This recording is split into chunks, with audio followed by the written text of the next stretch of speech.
Today we're joined by Mr. David Wheeler, Deputy Chairman of Premier Eastern Energy. David, thanks for your time today. Welcome. David, what is Premier Eastern Energy, and could you please provide us with some company background? So Premier Eastern Energy is a fuel distribution business based in the two southern provinces in China with a strong focus on the Guangdong market. The background to the company is that it's essentially come from a family business. Mr. Zhang and his partners, and now his son, all have background and experience in the petrochemical industry, primarily through their roles in Sinopec and Petrochem. Premier Eastern Energy's interests are in China, yet you chose to list on the ASX this year. Why is that? Yes, that's a good question. We often ask that question. The ASX is an attractive opportunity for Chinese companies and Chinese businesses. It primarily offers these companies access to a listed market for equities, and also it provides less hurdles than, say, Hong Kong or Singapore, where free float is quite a large hurdle.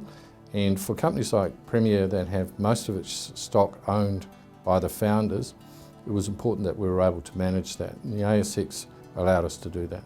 Your annual and quarterly reports show that the company already has strong cash flow and good profits. What is the next step for Premier Eastern Energy? Yes, our next step, and this was flagged in the prospectus, is to enter the retail market. The retail market in China is undergoing significant structural change, and there's an opportunity for businesses like ours who have supply and distribution channels to make a really meaningful play for some of the retail markets. So we are currently engaging and doing due diligence on a number of those sort of assets. What is so attractive about the Chinese retail fuel markets, and how will Premier Eastern take advantage of those opportunities?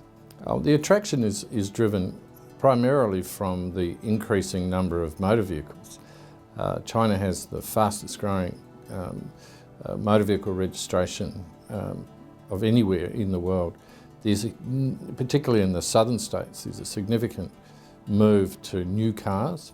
They're a different quality of vehicle. They require a different service in terms of fuel and fuel additives.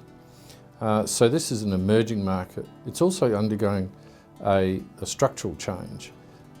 And that structural change means that the SOEs that have been dominant in this market for quite some time are moving away, and that's allowing entrepreneurs and private enterprise to enter the retail market.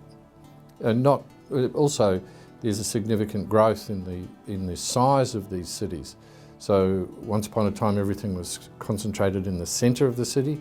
Now these cities are built around what they call the ring road system, and so developing new retail sites inside these developments is also an attractive opportunity. Do you believe that you have a major early mover advantage through your contacts in China and the successes that you've had today? Yes, I believe so. I think the experience we have, the fact that it's a highly regulated environment, that we have all the experience, the qualifications, we have strong revenues in our business, the business is making money, sets us up perfectly to enter this retail market. Are you likely to come to the Australian market to raise capital to invest in these new opportunities? Look, I think we're likely to look at the investment market globally, and obviously Australia is a market that we have contact in. Our opportunity is mid-tier. There is quite a lot of interest in the bond markets at the moment and the debt markets generally. And yes, we are looking to see if that's an opportunity for us to fund this growth. Does the company have a view on dividends moving forward? Yes, good question, and a very important question right now. We have a large number of shareholders in Australia, and the company does generate significant profits. So it is the board's intention to look at dividends as a way of rewarding shareholders and creating more depth in our share register and ultimately a stronger share price for all shareholders. David, thanks for your time today. Thank you.